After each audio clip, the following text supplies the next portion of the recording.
दशा माता की कथा। सालों पहले नल नामक एक राजा राज किया करते थे। उनकी पत्नी का नाम दमयंती था। दोनों अपने 2 बेटों के साथ सुखी जीवन जी रहे थे। राजा के शासन में प्रजा भी काफी समृद्ध और सुखी थी। कुछ समय बाद होली दशा का त्योहार आया। दोपहर के समय जब रानी अपने कमरे में आराम कर रही थी तो एक ब्राह्मण महिला राजमहल आई और रानी से मुलाकात करने की इच्छा जताई। आज्ञा मिलने पर उस ब्राह्मणी को रानी के पास ले जाया गया। रानी के पास पहुंचकर उस महिला ने कहा, हे महारानी, ये दशा डोरी तुम ले लो। इस पर वहां खड़ी दासी भी बोली, धा महारानी, आज होली दशा है और आज के दिन विवाहित महिलाएं दशा माता का व्रत करती हैं। इस व्रत में महिलाएं इसी डोरी की आराधना कर उसे अपने गले में बांधती हैं। इसे बांधने से घर की सुख शांति बनी रहती है।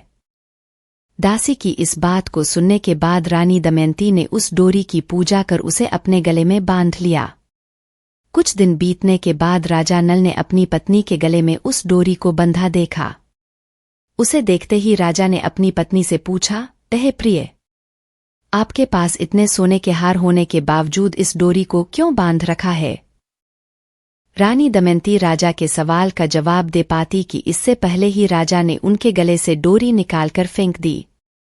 इसके बाद रानी ने जमीन से डोरी उठाई और कहा, महाराज, यह कोई सामान्य डोरी नहीं है। यह तो दशा माता की डोरी थी। आपने इसका अपमान करके सही नहीं किया। रानी की बात सुनकर राजा ने कुछ नहीं कहा और वहां से चले गए। उसी दिन रात को राजा ने एक सपना देखा। सपने में दशा माता एक बूढ़ी औरत के रूप में आई और राजा से कहा, हे राजन, अब तेरी अच्छी दशा समाप्त हो रही है और बुरी दशा की शुरुआत होगी। तुमने मेरा अनादर करके सही नहीं किया। इतना कहकर वह गायब हो गईं। इस घटना के बाद जैसे जैसे वक्त बीतता गया वैसे वैसे राजा का शौर्य कम होता चला गया। समय के साथ साथ राजा की संपत्ति और सुख शांति सब खत्म होने लगी। धीरे धीरे उनका परिवार भूख से तड़पना लगा। अपनी इस स्थिति से परेशान होकर एक दिन राजा नल ने अपनी पत्नी से कहा, आप हमारे दोनों बेटों को लेकर अपने माता पिता के घर चली जाइए। इस पर रानी दमयंती बोली, नहीं स्वामी, मैं इस हालात में आपको अकेला छोड़कर कहीं नहीं जाऊंगी। आप चाहे जैसी स्थिति में रहें, मैं हमेशा आपके साथ ही रहूंगी। यह सुनकर राजा ने कहा, ठीक है, फिर हम किसी दूसरे देश चलते हैं। वहां हम जीवन यापन के लिए कोई काम कर लेंगे। राजा की बात मानकर रानी दमयंती उनके साथ अपने दोनों पुत्रों को लेकर दूसरे देश जाने के लिए राजी हो गईं। राजा नल जब अपने परिवार के साथ दूसरे देश जा रहे थे तभी उन्हें भील नामक राजा का राजमहल दिखा। राजा नल ने भील के यहाँ अमानत के रूप में अपने दोनों बेटों को छोड़ दिया। इसके बाद वह अपनी पत्नी के साथ आगे का सफर तय करने लगे। कुछ दूर जाने के बाद राजा को अपने दोस्त का घर दिखा। उसे देख राजा नल ने अपनी पत्नी से कहा, चलो, तुम्हें अपने मित्र से मिलवाता हूं। कुछ ही देर में राजा अपने दोस्त के घर पहुंच गए। उनके दोस्त ने दोनों का खूब स्वागत किया। फिर राजा के दोस्त ने अपना कमरा दोनों को सोने के लिए दे दिया। राजा और रानी जब उस कमरे में गए तो उन्होंने देखा कि वहां एक मोर की प्रतिमूर्ति पर हीरों से जड़ा सुंदर सा हार टंगा है। उसे देखते देखते दोनों सो गए। बीच रात अचानक रानी की नींद टूटी। उसने देखा कि वह बेजान मूर्ति हीरे का हार खा रही है। रानी यह देखकर हैरान हो गई और उसने तुरंत राजा को जगाया। राजा नल भी इस दृश्य को देखकर दंग हो गए। फिर दोनों ने सोचा कि सुबह होने पर अगर दोस्त ने पूछा कि हार कहाँ गया तो क्या जवाब देंगे। इसी सोच के साथ चोरी के इल्जाम के डर से दोनों रात को ही महल छोड़कर चले गए। अगली सुबह राजा का मित्र और उसकी पत्नी उस कमरे में गए। वहां उन्होंने देखा राजा नल और रानी दमयंती नहीं थे। तभी उसकी पत्नी की नजर उस मोर की मूर्ति पर पड़ी। हीरे का हार गायब देखकर वो बोली, आपके मित्र कैसे निकल हीरे का हार लेकर भाग गए? इस पर राजा के दोस्त ने अपनी पत्नी से कहा, नहीं प्रिय, ऐसा नहीं है। मेरा दोस्त कभी भी चोरी नहीं कर सकता। तुम उसे चोर मत कहो। उधर राजा नल और उसकी पत्नी जब वहां से निकले तो कुछ ही दूर चलने के बाद रास्ते में राजा की बहन का घर आया। राजा ने एक दूत से अपने बहन के घर खबर भेजी कि उसके भैया और भाभी वहां आए हैं। राजा की बहन ने दूत से पूछा कि वह दोनों कैसे हैं। इस पर दूत ने बताया, दोनों पैदल चलकर आ रहे और वो बेहद दुखी भी लग रहे हैं। दूत की बात सुनकर बहन अपने साथ खाना लेकर उनसे मिलने पहुंची। अपनी बहन से मिलकर राजा नल ने अपने हिस्से का खाना खा लिया, लेकिन उसकी पत्नी ने अपने खाने को उसी जगह जमीन में दबा दिया। इसके बाद राजा और रानी दोनों वहां से आगे सफर के लिए निकल गए। कुछ दूर जाने के बाद उन्हें एक नदी दिखाई दी। राजा नदी के पास जाकर मछलियों को पकड़ने लगे। कुछ मछलियों को पकड़कर उसने रानी से कहा, आप ये मछलियों भूनिए, मैं आसपास के इलाके से कुछ और व्यवस्था करके आता हूं। इतना कहकर राजा एक गांव गए। वहां एक व्यक्ति सभी को भोजन करा रहा था। राजा उसके पास गए और अपने लिए कुछ भोजन मांगकर पत्नी के पास लौटने लगे। तभी रास्ते में एक चील ने उन पर हमला कर दिया और खाना गिर गया। भोजन गिरने के बाद राजा दुखी हो गए। उन्होंने सोचा, अगर खाली हाथ जाऊंगा तो रानी समझेंगी कि मैंने खुद खा लिया और उनके लिए कुछ नहीं लाया। इधर रानी भी जब मछलियां भून रही थी तो वो जिंदा होकर नदी में लौट गईं। यह देखकर रानी भी उदास हो गई। उसे लगा कि जब राजा आएंगे तो मछलियों को न देखकर सोचेंगे कि सारी मछलियां मैं ही खा गई। तभी राजा वहां पहुंचे और उन्होंने चील वाली बात रानी को बताई और रानी ने मछली के जीवित होने का किस्सा सुनाया। कुछ देर बाद दोनों बिना कुछ खाए ही आगे की ओर चल दिए। आगे बढ़ने के बाद रानी दमयंती का घर आया।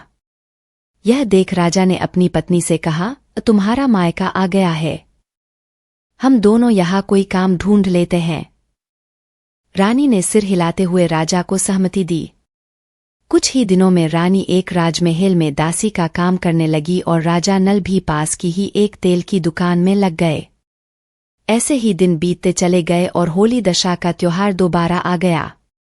पर्व मनाने के लिए सभी रानी और दासी नहाकर तैयार हो गईं। राजमाता को अपने बाल बनाने थे, इसलिए दासी बनी रानी दमयंती उनकी मदद करने लगी। फिर दमयंती के बाल बिखरे हुए देखकर राजमाता दासी के बाल संवारने की कोशिश कर रही थीं कि उन्हें दासी के सिर पर एक निशान दिखा। उसे देखते ही राजमाता भावुक होकर रोने लगी। राजमाता को रोता देख दासी ने पूछा, आप भावुक क्यों हो गईं? राजमाता ने जवाब दिया, मेरी एक बेटी है जिसके सिर पर ऐसा ही निशान है। यह देख मुझे उसकी याद आ गई। यह बात सुनकर दासी ने कहा, जय माता, नहीं आपकी वो बेटी हूं। अब मेरी हालत ऐसी हो गई है क्योंकि मैं और मेरा परिवार बुरी दशा से गुजर रहे हैं। हमें दशा माता का अभिशाप मिला है। यह सुन राजमाता ने कहा, बेटी तूने ये सारी बातें मुझसे अब तक छुपाकर क्यों रखी? इसके जवाब में बेटी ने कहा, अगर मैं यह बात आपको बता देती तो मेरे बुरे दिन समाप्त नहीं होते। आज फिर से दशा माता का व्रत है और मैं यह व्रत रखकर दशा माता से माफी मांग लूंगी। तभी राजमाता ने पूछा कि हमारे दामाद कहाँ हैं? बेटी ने बताया कि वह पास के ही एक तेल के दुकान में काम कर रहे हैं। राजमाता ने तुरंत कुछ लोगों को भेजकर अपने जमाई को महल बुलवाया। फिर उन्होंने अपने जमाई को नए वस्त्र देकर तैयार होने और भोजन करने को कहा। बाद में मिलकर राजा और रानी दोनों ने दशा माता की पूजा की। पूजा करने बाद राजा नल और रानी दमयंती की अच्छी दशा लौट आई। दशा ठीक होने के बाद राजा ने अपने ससुराल में कुछ दिन बिताए और फिर अपने राज्य वापस लौटने की इच्छा जताई। दामाद की बात का मान रखते हुए रानी दमयंती के पिता ने काफी धन संपत्ति देकर बेटी दामाद को विदा किया। अपने प्रदेश की ओर लौटते समय रानी उस जगह पर गई जहां उसने मछलियों को भूना था और राजा के भोजन पर चील ने हमला करके गिरा दिया था। वहां से निकलने के बाद राजा दोबारा अपनी बहन के नगर पहुंचे। यहां पहुंचते ही फिर से एक दूत ने राजा की बहन को बताया कि उसके भैया और भाभी आ रहे हैं।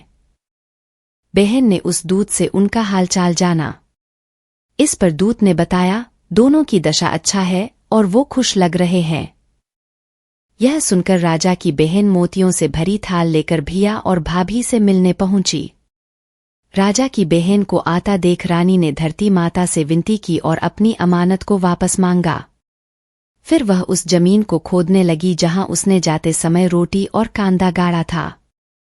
जमीन खोदने पर सोने और चांदी में परिवर्तित रोटी और कांदा निकाला, जिसे रानी ने अपनी ननद को दे दिया।